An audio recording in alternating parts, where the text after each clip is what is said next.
Assalamualaikum warahmatullahi wabarakatuh.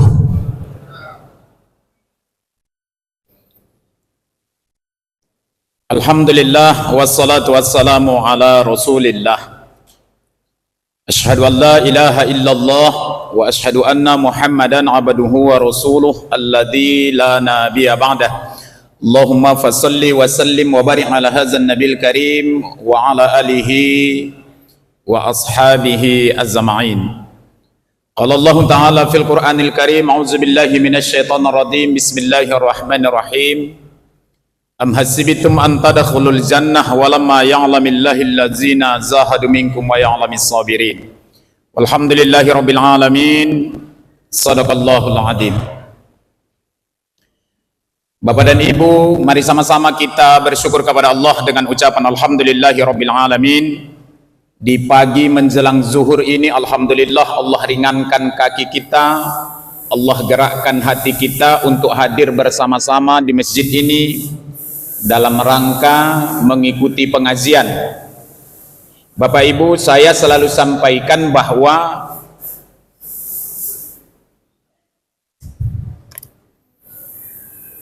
datang ke pengajian itu, kalau kita rujuk kepada hadis Nabi, maka setiap langkahnya bernilai sedekah. Duduk seperti ini sama seperti kita duduk di Raudhah di Madinah. Maka selalu saya pesankan dimanapun saya mengisi pengajian, banyaklah berdoa ketika kita sedang berada di majelis ta'lim. Kenapa? Karena kita sedang duduk di taman surganya Allah Subhanahu wa Ta'ala. Itulah sebabnya, karena saya sadar kita sedang duduk di taman, makanya saya tidak pernah marah kalau pas ceramah ada yang ngantuk, tidak marah saya. Kenapa Ustadz? Karena saya sadar dia sedang duduk di taman. Duduk di taman memang mengantuklah bawaannya. Tidak pernah marah saya kalau pas ceramah ada yang selonjor, tidak marah saya. Cuma ku ingatkan, menurut Imam Al-Qurtubi, di antara 5 tanda orang mau mati, salah satu tanda orang yang mendekati mati adalah orang yang ketika mendengarkan ceramah selonjor kakinya.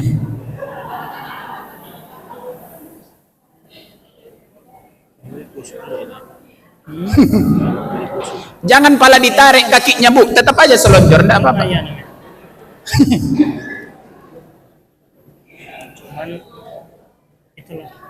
Mayanya beda dia. Lakinya tuh yang biasa aja. Kenapa Ustadz? Kan 5 tanda orang mau mati. Pertama, lemah tulang, datang asam urat, rematik macam ini itu. Yang kedua, rabun pandangan mata. Yang ketiga, gugur gigi. Yang keempat, tumbuh uban di kepala. Yang kelima, lemah genggaman tangan. Nah, ini tanda-tanda lain.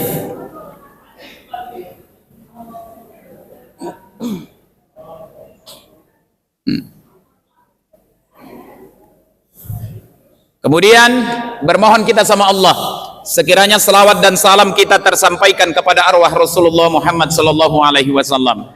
Mudah-mudahan nanti Nabi di yaumil akhir insyaallah berkenan menolong kita semuanya dengan syafaatnya, sehingga kita bisa bersama-sama masuk dalam jannahnya Allah Subhanahu wa Ta'ala.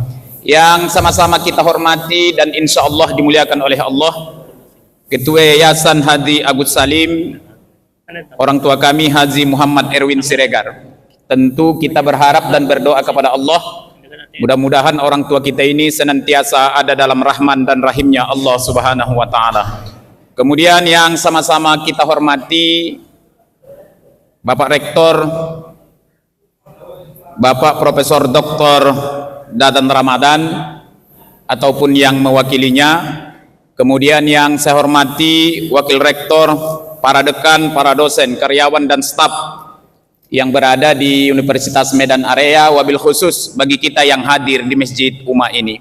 Bapak dan Ibu, izinkan saya memberikan sedikit kajian di hadapan kita semuanya. Tentu tidaklah ada niat untuk mengajari ikan berenang atau limau berduri, sekedar watawasau bil haq watawasau bis sabari, saling nasihat menasehati kita dalam berbuat kebenaran dan kesabaran. Karena memang ini kali pertama saya hadir di tengah-tengah kita. Nama saya Muhammad Ali Hasibuan. Hasibuan itu jelas orang Mandailing. Walaupun saya lahir di Labuhan Batu. Di Medan ini dibilang orang Mandailing itu manipol. Mandailing, Allah. Allah mengejek cepat kali. Betulnya orang Mandailing itu pelit-pelit? Ada. Orang Padang ada yang pelit? Enggak ada, badangki yang banyak. Orang Jawa medit yang ada, polit, medit, badangki semua aja itu. Alhamdulillah pendidikan di YIN Sumatera Utara, kemudian pekerjaan saya di Dinas Pendidikan Kota Medan. Istri 1, anak 3. Perkenalan kita singkat saja karena pengajian ini pun tak lama-lama. Yang pertama, ayat yang saya bacakan tadi Bapak dan Ibu ada di Ali Imran ayat 142. Kalau kita punya keinginan setelah dunia ini kita tinggalkan, maka setidaknya ada 2 syarat yang diminta oleh Allah supaya kita masuk dalam surganya. Syarat yang pertama apa? Jihad. Kalau kita rujuk Bapak dan Ibu, kata jihad itu di dalam kamus bahasa Arab itu maknanya sungguh-sungguh. Memang harus kita sadari ibadah yang disyariatkan Allah dalam ajaran agama Islam ini semuanya memerlukan jihad. Salat misalkan 5 kali sehari semalam, tidak boleh tidak. Mau mukim, mau musafir, salat ini tidak boleh kita tinggalkan. Puasa Ramadan, insya Allah tanggal 28 Februari nanti kita sudah datang Ramadan. Memerlukan jihad, iya. Haji juga begitu adanya. Jihad bukan cuma fisik tapi materi yang tidak sedikit, bahkan waktu yang tidak sebentar. Mendengarkan ceramah seperti ini dibutuhkan jihad. Kalau jihad tidak ada, maka rasa kantuk yang datang. Makanya kadang-kadang kalau saya khatib Pak, marah saya dari mimbar ini. Awak berapi-api di mimbar, jamaah berair-air di bawah. Kenapa bisa ngantuk Ustadz Ali? Tak berjihad. Persoalan kita hadir hari ini, ada yang ikhlas, ada yang setengah ikhlas, ada yang setengah terpaksa, ada karena kewajiban, karena ada absen. Itu lain cerita, cukupkan Allah yang menilai.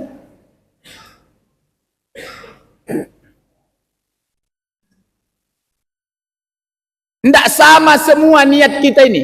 Kenapa? Tingkat kesungguhannya berbeda-beda. Bagi yang sungguh-sungguh mengaji, diambilnya tempat duduk yang paling depan. Yang setengah hati, di mana paling berondok, di situlah dia.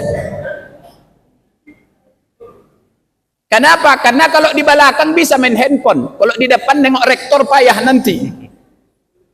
Nah, ini persoalannya. Kenapa Ustaz Ali? Karena jihad kita ini setengah hati.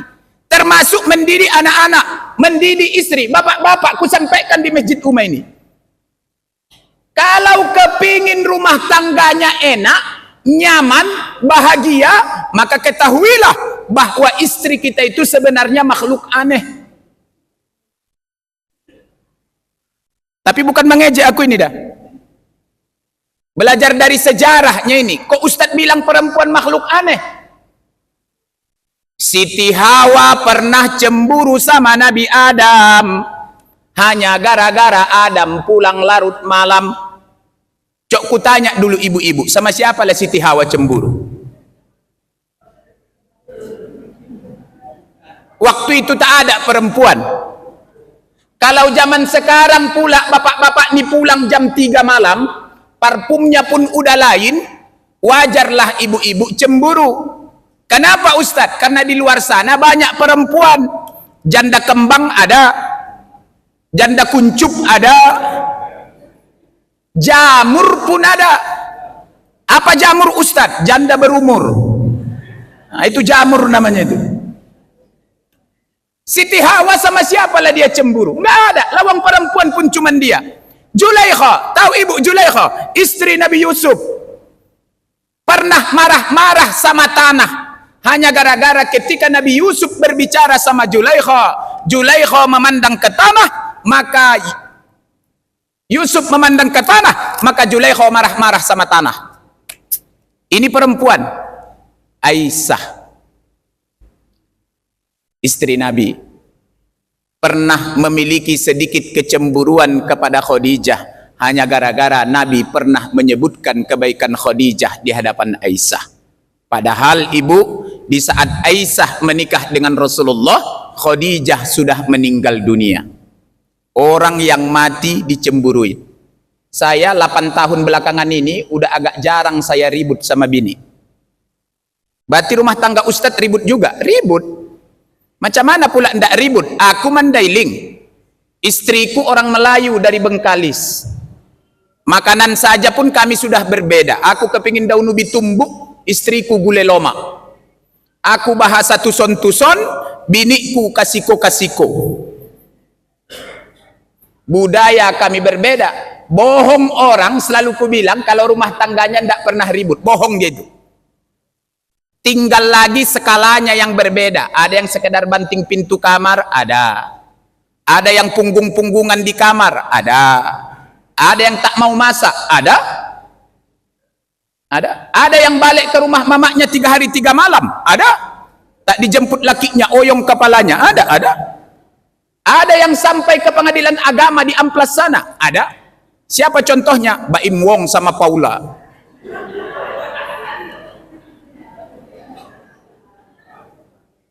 Nah, itu puncak dari keributan. Kenapa Ustadz Ali ada keributan? Karena baru tahu kita kekurangan pasangan kita itu setelah menikah. Maka sekarang ini kalau ceramah aku di perwiritan bapak-bapak, aku bilang begini, "Oh Pak, apa Ustadz? Kalau ribut kita sama bini, sekalipun kita yang benar, mundur aja kita 1 langkah," aku bilang. Kok gitu Ustadz katanya? Sebab kalau awak jawab 1, dijawab orang tuh 5, aku bilang. Awak jawab 5, dijawab orang tuh 20. Itulah perempuan. Itu baru urusan benar apa salah. Kalau urusan duit makin parah. Ini bapak-bapak saya ini kalau punya duit, gaji dari UMA misalkan 10 juta, 5 juta, saya yakin betul istri bapak-bapak ini tahu itu istrinya berapa jumlah gaji lakinya. Tahu, tanggal berapa gajian, tahu itu bini. Di mana dompet diletakkan, tahu itu istri. Tapi Pak, di saat istri kita punya duit, punya gaji, cuma dia dan Tuhanlah yang tahu. Berapa jumlahnya, di mana dirondokkannya. Siapa itu Salih? Perempuan. Yang ketiga Ustaz apa lagi? Perempuan ini ahli sejarah. Kalau sempat ada perempuan, ada jasanya di rumah tangga, takkan lupa dia itu. Ingat betul. Siapa itu Salih? Perempuan.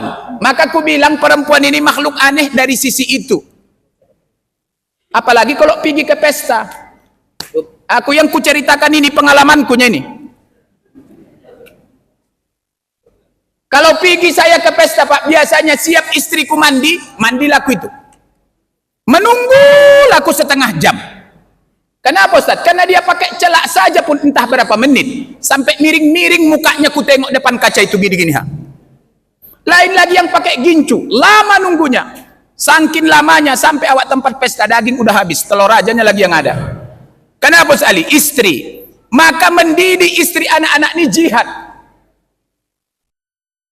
Maka tidak heran kita di surah At-Tahrim itu kita diingatkan oleh Allah, jaga dirimu dan keluargamu dari jelatan api neraka. Tapi bukan itu tema pengajian kita hari ini. Lantas apa yang ingin Ustadz sampaikan? Kan tema pengajian kita hari ini adalah syukur. Kalau cerita tentang syukur Bapak dan Ibu, insya Allah yang hadir ini udah pahamnya kita ini. Syukur itu apa Ustadz Ali? Menerima dengan ridho apapun takdir yang Allah kasih sama kita, dan tetap berharap untuk mendapatkan yang terbaik. Itu syukur. Sesuai dengan janji Allah, kalau disyukuri ditambah. Ibu-ibu kalau mensyukuri kesehatannya hari ini, mudah-mudahan makin sehat. Disyukuri bekerja di rumah ini, mudah-mudahan makin barokah. Bapak-bapak pun begitu Pak, karena janji Allah tuh ditambah. Bersyukurlah bapak-bapak kerja di rumah ini. Pengajiannya sekali sebulan, yang ceramah doktor semuanya. Ndak ada S2, ndak ada S1 yang ceramah di sini. Guru besar, doktor.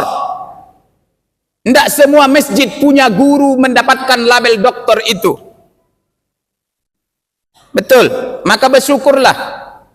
Bekerja kita di sini, alhamdulillah. Punya istri sehat, alhamdulillah. Anak-anak sehat, alhamdulillah. Istri pun harus disyukuri, Pak. Mudah-mudahan kalau disyukuri ditambah sama Allah. Apanya Ustadz? Kebaikannya, bukan orangnya. Orangnya. Kita ini kadang-kadang pura-pura sajanya ini tak kepingin nambah bini. Ini malu-malu, ini ketawa, malu-malu senyum. Dalam hatinya, saya harus kasih tahu di Masjid Uma ini. Karena Allah tahulah hati laki-laki ini, makanya sebenarnya Allah akomodir boleh 4 dalam Al-Quran. Kenapa? Karena Allah udah tahu hati laki-laki itu. Tidak cukup sebenarnya 1, dicukup-cukupkan iya. Yang merasa cukup, yang dicukup-cukupkannya itu. Ustadz gitu juga. Iya. Kenapa Ustadz? 2 yang membuat saya tak mau berpoligami. Yang pertama tak punya modal. Yang kedua tak punya nyali. Kalau saya ada modal dan ada nyali, hampir kupastikan saya berpoligami. Pegawai pun saya pegawai kecil-kecilannya. Betul Ibu? Apa pula mau berpoligami? 1 aja pun kadang-kadang buat tawa udah darah tinggi, naik gula. Apalagi 2. 2 kawan saya berpoligami. 2-duanya udah kena gula sekarang ini Pak. Kenapa Ustaz Ali? Awal-awalnya bini kedua nikah siri. Setelah ada anak minta diresmikan. Bini kedua awalnya tak usah pala nginap. Setelah ada anak minta nginap rupanya. Naik gulanya. Ntar lagi kurasa matilah kawan tuh. Jangan pala coba-coba Pak. Aku kusampaikanlah di masjid ini. Yang kedua Ustadz Ali apa? Yang kedua syukur itu sebenarnya jawaban atau balasan daripada sabar. Hidup itu cuman itu. Syukur, sabar. Syukur, sabar. Ibu-ibu dapat suami yang soleh, rajin sholat, syukur.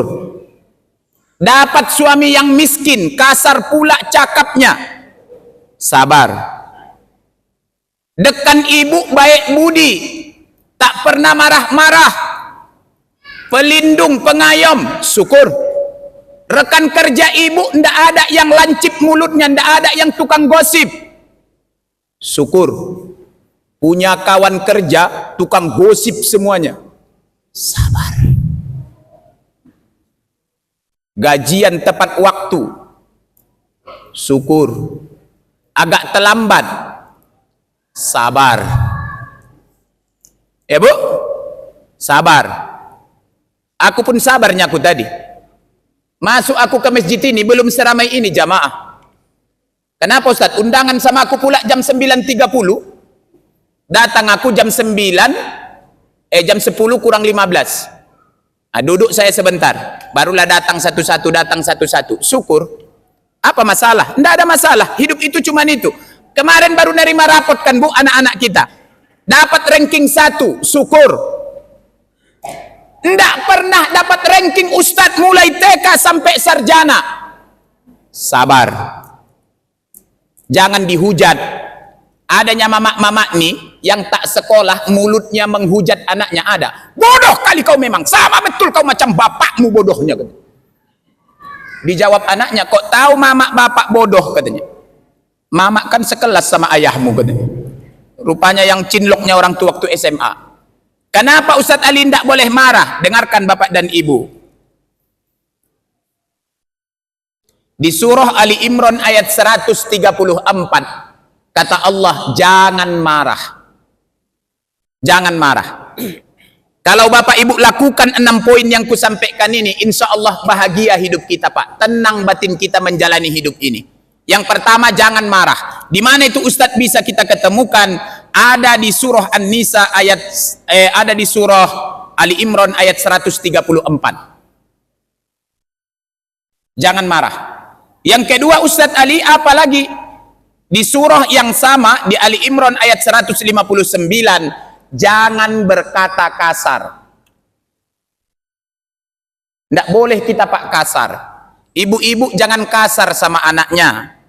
Jangan kasar sama lakinya. Jangan kasar sama kawan-kawannya. Ya Bu? Apalagi Ustadz yang ketiga, berbuat baik terhadap orang lain. An-Nisa ayat 36. Berbuat baiklah. Ibu-ibu berbuat baik sama orang lain. Tetapi berbuat baik ini, kalau bisa dilakukan, lakukan dulu pada 3 tempat. Yang pertama apa Ustadz? Berbuat baik sama ayah emak kita. Ini adik-adik saya yang masih lajang, yang udah kerja di UMA. Mau dosen, mau staf, mau apapun. Kalau ayah emak kita masih ada, berbuat baiklah sama orang itu. Tidak ada di Medan Ustadz, ada di Langkat, ada di Tapsel, ada di Labuhan Batu. Minta tolong saya, telepon tiap hari. Kalau masih punya emak. Assalamualaikum mak. Waalaikumsalam. Sehat oma? Sehat nak, alhamdulillah. Udah sarapan mama? Alhamdulillah. Pakai apa mak? Pakai lontong? Iya. Pakai telur mak? Pakai bakwan? Pakai sate? Goceng lah itu ya mak? Iya. Masih ada uang mama? Enggak ada lagi nak. Sama lah mak, aku pun tak ada. Sabar kita ya mak. Belum gajian aku dari UMA mak. Ini masih tanggal 28, tanggal 3 biasanya. Nah, nanti kalau udah tanggal 3 aku kirim sama omak ya mak. Kenapa harus ditelepon Ustadz Ali? Saya selalu bilang, kalau emakmu sudah ridho sama kau, maka jangan pernah takut menghadapi dunia. Jangan pernah takut. Saya pak dari Labuhan Batu 98 sudah menginjakkan kaki di Medan ini. Betul. 7 kami bersaudara, 5 laki-laki 2 perempuan. 1 tamat STM, 5 lagi tamat SD. Cuma saya yang sampai pada tingkatan ini. Kenapa? Saya lawan takdir kemiskinan dan kebodohan itu. Betul. Ini dekan Pak ini kebetulan kawan saya dulu kuliah di UIN Sumatera Utara. Abror. Nah, kebetulan dia manggil saya abang itu. Cuma aku tengok-tengok tadi tak ada dia.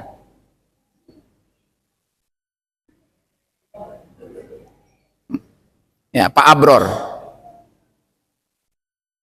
Cuma beliau kuliahnya pula di Jakarta, awak di sini-sinilah. Di Medan-Medan nih. Saya lawan. Testing PNS aku di Medan ini, alhamdulillah lulus. Kalau cerita duit dari mana? Kita hanya anak kampung, tapi kita lawan. Kenapa Ustaz Ali? Karena kita yakin dan percaya bahwa kemiskinan bisa dilawan. Bisa. Adik-adikku pasti bisa. Adik-adik kami pasti bisa. Asalkan semangat. Tidak boleh tertanam di hati kita kata biar miskin asal bahagia. Aku kalau menengok kalimat begitu, history WA orang di Facebook, di Instagram, ada kalimat biar miskin asal bahagia, mau muntah aku membacanya itu. Kenapa Ustaz Ali? Pengalaman mengajarkan samaku 7 tahun aku kuliah S1 sampai S2 menyakitkan bagiku. Tak berani duduk di kantin, tak berani mengajak cewek duduk di kantin. Kenapa? Duit tak ada. Makanya dulu waktu kuliah, cewek tak ada yang mau samaku. Udah jelek, miskin pula lagi. Sekarang Ustadz, udah ada mobilku, udah PNS aku, ada sawitku di Labuhan Batu. Dompet tak pala tipis-tipis sekali. Bini orang pun menggatal samaku sekarang ini.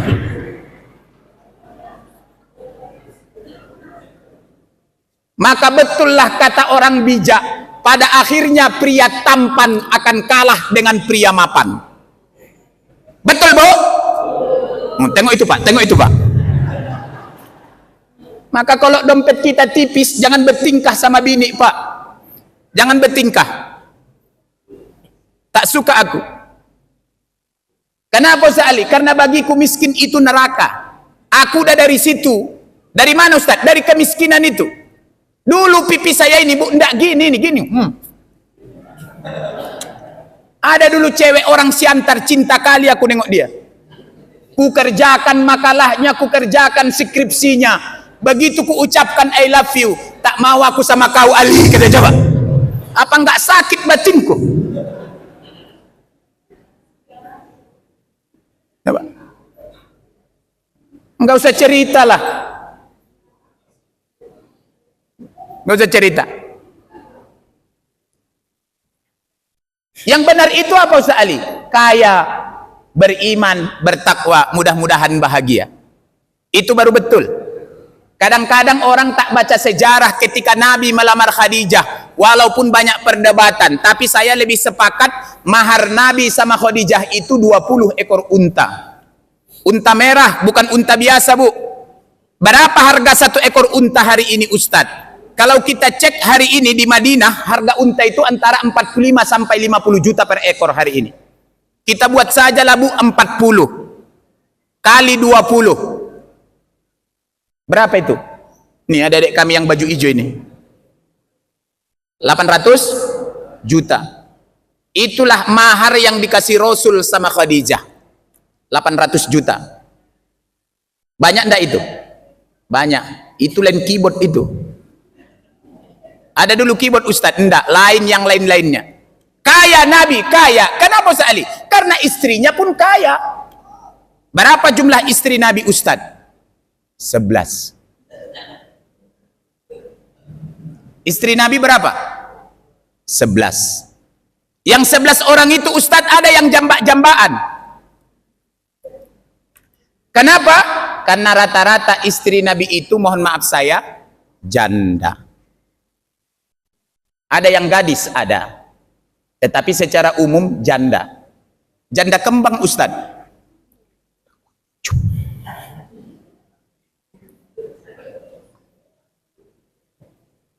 Udah tua-tua. Kenapa istri Nabi 11 orang Ustaz? Kan ini harus jadi pertanyaan. Ternyata istri Nabi yang 11 orang itu adalah gambaran watak semua perempuan di dunia ini. Ada yang manja, ada. Siapa itu? Aisyah. Maka diajak Nabi main peta umpet, kejar-kejaran. Kenapa Ustadz? Aisyah waktu itu masih remaja, Rasul sudah dewasa, maka diajak Nabi main kejar-kejaran. Makanya ada lagunya, Pak. Aisyah, romantisnya cintamu dengan Nabi. Main kejar-kejaran. Awak yang mengaku umat Nabi hari ini, Bu, pernah kejar-kejaran sama laki? Cok ku tanya dulu. Enggak ada kan? Kalaupun ada bini ngejar lakinya itu pakai gagang sapu. Bukan karena romantis. Maka ku bilang kita ini banyak ecek-ecek mencintai Nabi. Pernah enggak kita Bapak dan Ibu bertanya, kenapa rumah tangga Nabi bisa sakinah, mawaddah warahmah? Padahal rumah Nabi satu dinding dengan Masjid Nabawi, tak ada granit, tak ada plafon, tak ada AC, tak ada kipas angin, tak ada ambal. Bahkan bantal Rasul pun terbuat dari model kain satin yang dilipat-lipat. Tapi Rasul sanggup mengatakan, baiti jannati, rumahku macam surga enaknya. Apa rahasianya Ustadz? Ternyata kalau kita baca dalam kitab Sirah Nabawiyah, kunci yang pertama itu adalah Nabi tak pernah kasar sama biniknya. Bayangkan Pak, 22 tahun Nabi beristrikan Khadijah. Satu kali pun Nabi tak pernah menyebut nama Khadijah. Tetapi panggilan Rasul sama Khadijah, Ummul Mukminin. Ya Ummul Mukminin. Tak pernah Rasul bilang, Khadijah, belikan dulu mie Aceh. Tidak pernah itu. Ada dulu mie Aceh Ustaz, aku pun tak tahu. Entah ada atau tidak. Itu Nabi. Tapi panggilan Rasul apa Ustaz? Ya Ummul Mukminin. Aisyah dipanggil Rasul ya Khumairah. Betul Bu? Apa artinya? Kan jadul kali Umay ini.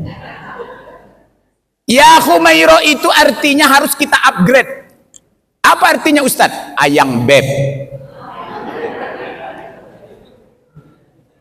Bayangkan Rasul manggil istrinya ayang beb. Ustadz udah romantis, sedang belajar. Kenapa Ustadz? Karena orang Mandailing macam aku ini payah romantis. Aku yakin Pak Yayasan pun tak romantis sekali nih. Karena si Regar ku tengok, orang Bamarga itu payah romantis. Payah. Udah pernah pula ku coba ku panggil istriku, sayang, ku bilang, malu aku nengok diriku bu, cobalah. Saking tak bisanya. Bahkan di kampung kami di Labuhan Batu, kalau ada laki bini sedang mendodos sawit agak berjauhan, ada istri manggil suaminya yang macam Tarjan. Gitu ya. Kalau dijawab sama lakinya, sedinai piomi, katanya. Ho madah ho katanya. Maka aku bilang orang Mandailing tak boleh cemburu sama orang Jawa kalau nanti di surga banyak orang Jawa. Kenapa Ustadz? Karena ku tengok yang mencontoh panggilan romantis laki bini ini salah satunya adalah orang Jawa. Di kampung kami ku tengok orang Jawa itu manggil lakinya Mas. Mas. Mangan desi. Mas. Cuma yang membuat aku bingung bu, hitam pun lakinya tetap mas. Setahu aku mas itu ndak ada yang hitam, kuning semua. Satu, panggil romantis. Yang kedua, Ustadz apa lagi? Resep rumah tangga Nabi Sakinah Mawaddah Warahmah itu. Ternyata istri Nabi kalau tidur bersama Nabi tak ada yang punggung-punggungan. Ibu amalkanlah itu malam ini. Kalau bapak miring kiri, ibu miring kanan. Pandang bapak ya bu. Oh Tuhanku, najorbut metong air sakit. Pandang. Kenapa Ustadz? Karena ada masanya nanti ibu kepingin memandang lakinya ndak ada lagi. Saya bu, si Ali Hasibuan ini, kalau ceramah sama omak-omak perwiritan di Medan ini, ku bilang, oh bu, kalau bangun ibu jam 3, coba dulu pandang bapak yang tergeletak di sebelah kanan ibu itu.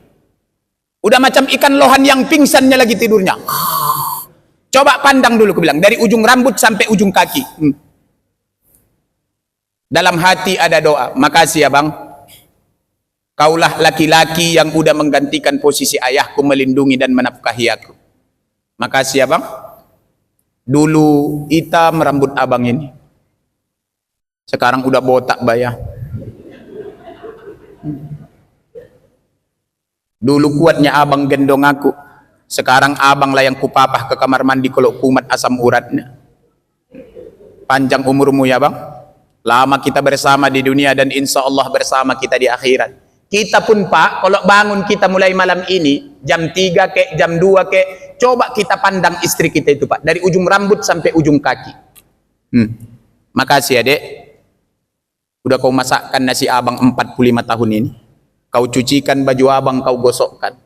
Makasih ya sayang, dari rahimmu sudah lahir 4 orang anak, cucu kita sekarang udah 2. Masih ingat betul abang dek 47 tahun yang lalu kali pertama datang ke rumahmu, wangi kali kau. 3 tahun belakangan ini udah bau apitson aja kau dek. Kalau ndak apitson GPU, kalau ndak GPU minyak karo. Paling wangi lah minyak kayu putih. Dulu dek tahun pertama kita kawin nikah 45 kilonya timbanganmu. Sekarang udah 78. Rapi gigi kau ini dulu dek. Sekarang udah tinggal 2, goyang-goyang pula. Makasih ya sayang. Bersama kita di dunia ini dan insya Allah bersama kita di akhirat. Kan itulah yang harus awak lakukan bapak dan ibu. Walaupun adanya masanya kita ini belaki bini ini, enak dia nengok lakinya. Ada. Mau dijambakkannya muka lakinya. Ada. Laki-laki ini pun adanya itu mau muntah nengok bininya. Ada. Nengok bininya mau muntah dia. Nengok bini orang berdebar jantungnya. Ada. Sekarang ku tengok di Medan ini yang pacaran bukan cuman anak gadis, bukan cuman anak lajang. Mama banyak. Saya 8 bulan yang lalu bawa jamaah ke Bukit Kubu, 18 bus mobil pariwisata, lain mobil pribadi. Waktu berzikir aku banyak yang nangis. Waktu ceramah banyak yang manggut-manggut. Tapi begitu main keyboard, 8 orang sekali naik. Geser! Semongkoy! Siapa itu Ustali? Mama wirid. Dan disitulah baru ku ketahui Pak Rektor, ternyata mama di Medan ini, Deli Serdang, Binjai, kalau udah diajak wisata religi ke Parapat, ke Brastagi, ke Pamahpiu atau kemana-mana, tak bisa kubedakan mana lakinya dekan, mana lakinya dosen, mana lakinya camat, lurah, kades, kepling, ustad, tak bisa kubedakan. Pakai kacamata hitam semua, besar-besar gini. Siapa itu? Mama di Medan ini. Yang ketiga Ustaz, apa resep rahasia kenapa rumah tangga Nabi itu bisa sakinah mawaddah warahmah? Ternyata istri Nabi, mohon maaf saya Bapak dan Ibu, tak pernah menolak keinginan Rasulullah. Ibu-ibu jangan pernah tolak keinginan Bapak kalau Bapak udah ngasih kode atau isyarat. Ya Bu? Jangan ditolak. Kalau ada bini menolak keinginan lakinya, baca hadis Nabi. Demi Allah, semenjak ditolaknya sampai matahari terbit, istri itu akan dilaknat seluruh penduduk langit. Makanya kata Nabi, andaikan suamimu meminta engkau melayaninya di atas punggung kuda yang berlari, maka engkau wajib melayaninya. Coba ibu hayalkanlah dulu. Kuda berlari, sekencang-kencangnya, disitulah laki menggatal. Coba lihat dulu. Macam mana lah repotnya itu?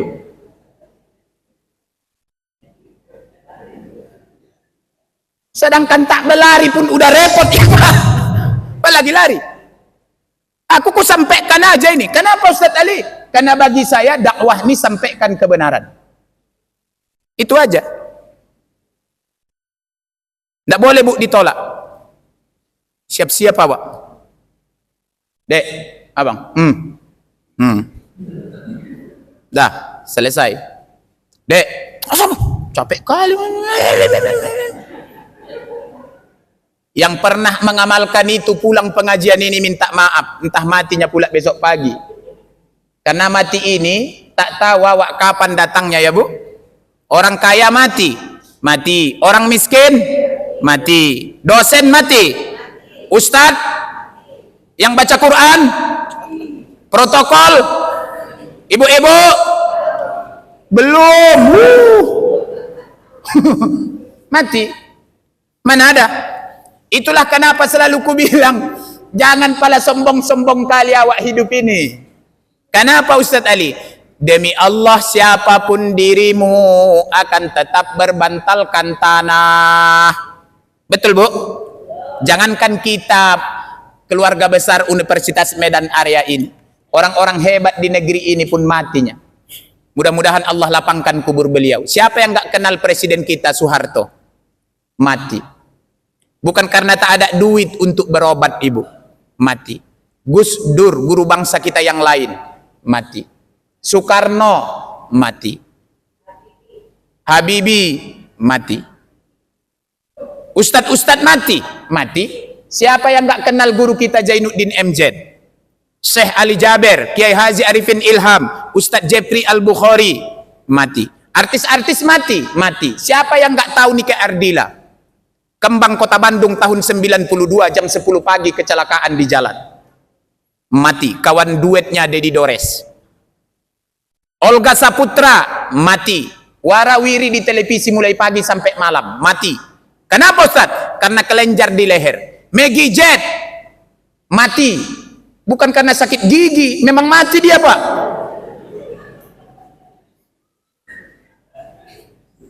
Ustaz mati.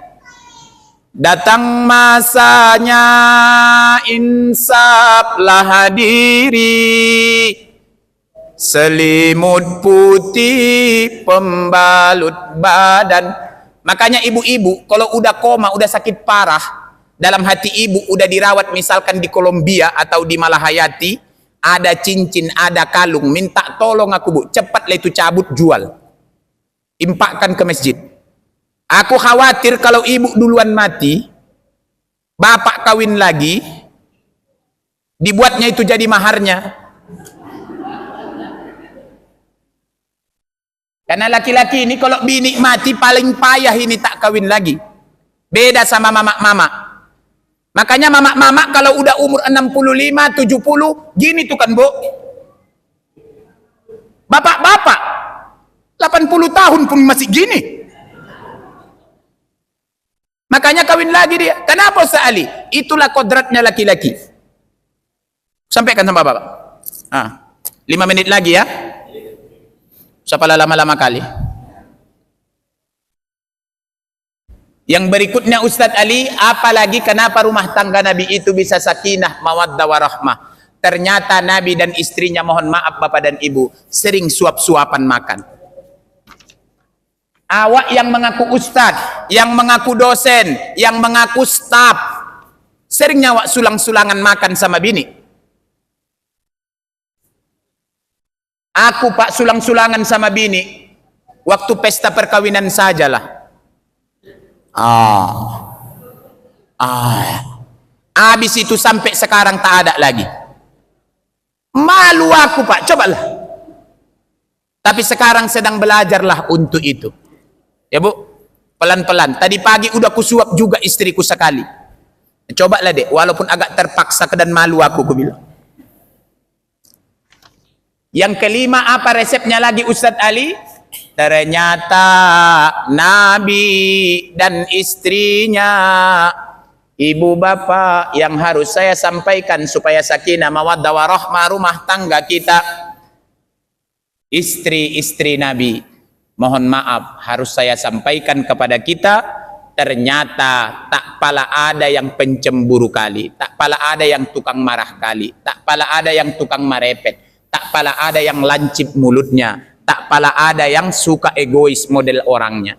Itulah istri-istri Nabi. Istri Nabi itu adalah gambaran semua wanita di dunia ini. Ada yang manja, ada yang agak pemarah sedikit, ada yang suka egois, ada. Itulah diajarkan Nabi sama kita macam mana cara mendidik perempuan, karena istri Nabi itu adalah semua gambaran wanita-wanita di dunia ini. Adanya perempuan ini yang pemalas, ada yang suka dipuja-puja, ada yang suka disanjung-sanjung, ada. Maka Pak, pesannya apa? Yang pertama, sadarilah bahwa kita sebagai laki-laki tak ada menangnya kita melawan istri ini. Nggak ada. Kalau kepingin bahagia hidupnya, mengalah aja lah.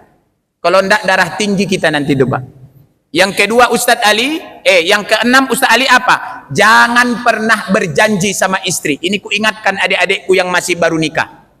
Jangan coba-coba berjanji sama bini. Sebab kalau belum ditepati, macam anak TK perempuan ini, tiap hari ditagihnya. Kadang-kadang sambil masak pun dia ngedumel di dapur. Kemarin katanya makan bakso,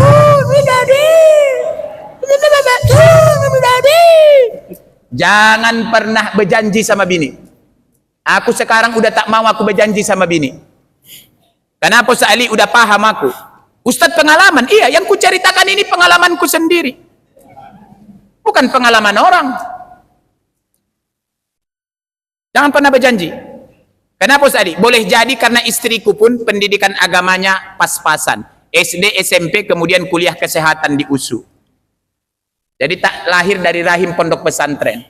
Tapi itulah tugas saya membimbing dan mengarahkannya. Kenapa Ustaz Ali? Begitu saya terima ijab kabul dari ayahnya, maka tanggung jawab itu ada di pundak saya, baik di dunia, terlebih di hadapan Allah Subhanahu wa Ta'ala.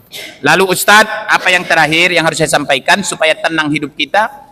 Maafkan kesalahan orang lain di An-Nisa ayat 149. Ternyata supaya tenang batin kita ini, maafkan kesalahan orang. Tidak boleh dendam kita ya Bu.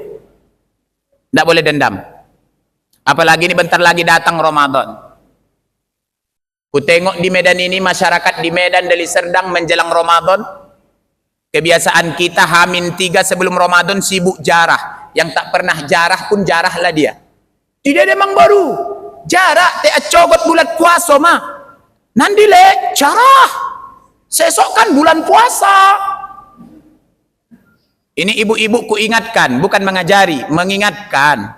Nanti kalau jarah kita Bu, Begitu kita masuk pekarangan pekuburan, berdiri awak dulu begini, berdiri.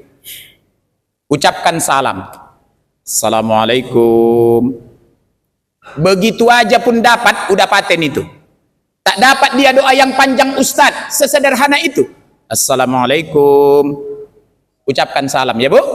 Dan ingat, tak usah pala ibu tunggu jawabannya. Enggak akan ada itu. Kalau ada pula jawabannya, Waalaikumsalam, masuk bau, katanya. Balik kanan awak, udah enggak betul lagi itu. Yang kedua Ustadz, jangan duduk di atas kuburan hanya alasan kepingin baca Yasin. Ya Bu? Kenapa? Karena kuburan di Medan ini udah tak ada lagi tempat duduk. Jangankan tempat duduk, tempat berjalan pun tak ada lagi. Jangan duduk. Yang ketiga Ustadz Ali, jangan minta didoakan. Orang Islam ini masih banyak berperilaku syirik sekarang ini. Contohnya Ustadz, datang dia ke kuburan, minta didoakan. Yang benar itu Ustadz, kita yang mendoakan. Masih ada umat Islam sekarang yang percaya, kalau gatal tangannya dapat duit. Digatal tanganku katanya. Dapat duit aku ini katanya. Kadang-kadang bukan duit yang datang, mekar yang datang. Kalau masuk kupu-kupu ke rumahnya, datang tamu. Kalau dia nyuci piring di dapur, jatuh piringnya, datang musibah. Kalau nabrak kucing di jalan, akan datang kecelakaan. Ini tidak ada betulnya. Yang betul itu apa Ustadz? Kalau lilin di rumah sudah mati, itu pertanda babi ngepetnya udah ketangkap. Di mana Ustadz tengok? Di Indosiar. Yang terakhir, Ar-Ra'du ayat 28. Ingat Allah. Rupanya mengingat Allah ini pun membuat hati kita jadi tenang. Termasuklah mengaji macam begini. Tenang batin kita kan Bu? Sambil selonjor. Nanti ada lagi makan siang. Macam aku dapat amplop lagi.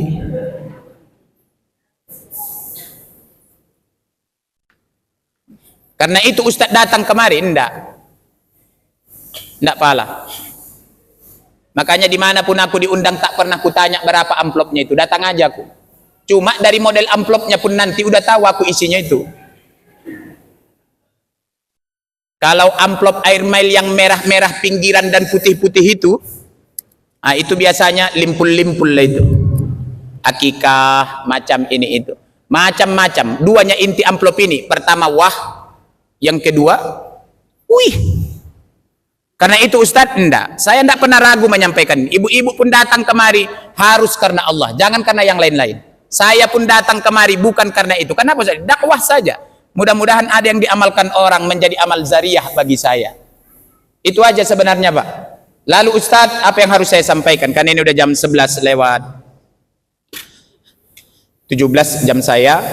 Yang pertama harus saya sampaikan, beruntunglah Bapak dan Ibu menjadi keluarga besar Yayasan Pendidikan Haji Agus Salim Universitas Medan area ini, karena setiap bulan ada pengajian, didatangkan guru-guru terbaik yang ada di Medan ini, yang mohon maaf jenjang pendidikannya udah S3 semuanya, karena informasi yang sampai sama saya tak boleh S2 jadi penceramah di sini, minimal harus S3. Kenapa? Karena ini kan orang-orang terdidik semuanya.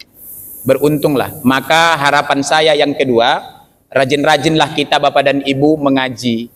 Boleh jadi dengan wasilah ini kita dimudahkan Allah masuk dalam jannahnya Allah Subhanahu wa Ta'ala. Yang ketiga Bapak dan Ibu, saya harus sampaikan bahwa sekarang ini memang betul-betul kita ada di fase akhir zaman. Sebagai akademisi, kita harus sadar betul bahwa kita adalah umat akhir zaman. Kalau kita rujuk salah satu hadis yang diriwayatkan oleh Imam At-Tirmidzi, 2 tanda mau kiamat. Yang pertama, waktu berputar cepat. Kata Nabi, sebulan rasa seminggu, seminggu rasa sehari, sehari rasa sejam, sejam seakan membakar pelepah kurma. Rasanya baru kemarin kita Pak menikah. Anak awak sekarang rupanya yang paling kecil udah kuliah di Unimed, udah kuliah di UMA, udah kuliah di YIN, udah kuliah di USU.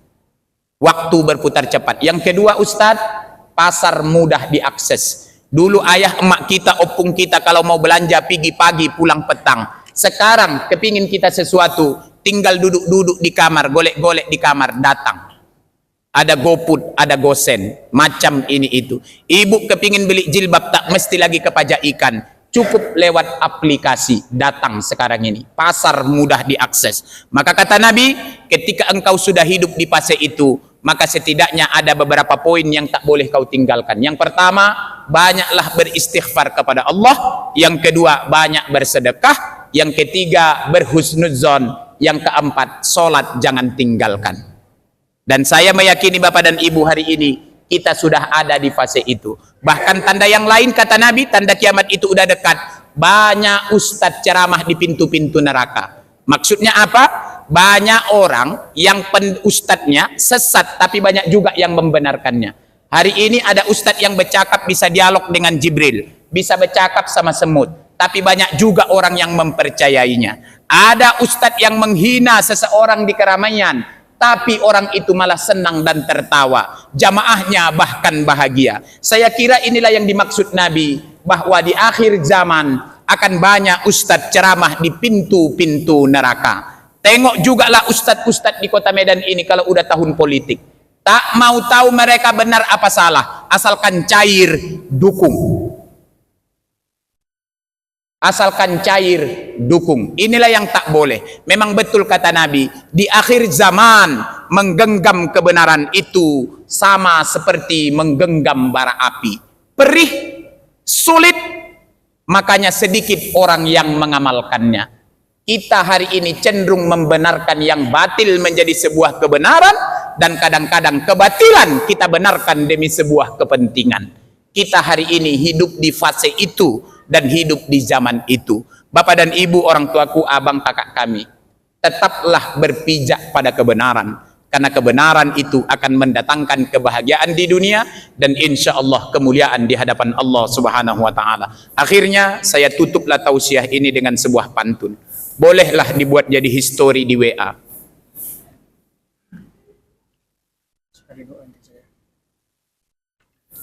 Kalau ada jarum yang patah, jangan disimpan dalam celana, nanti ke cucu. Itu aja pantunnya. Terima kasih.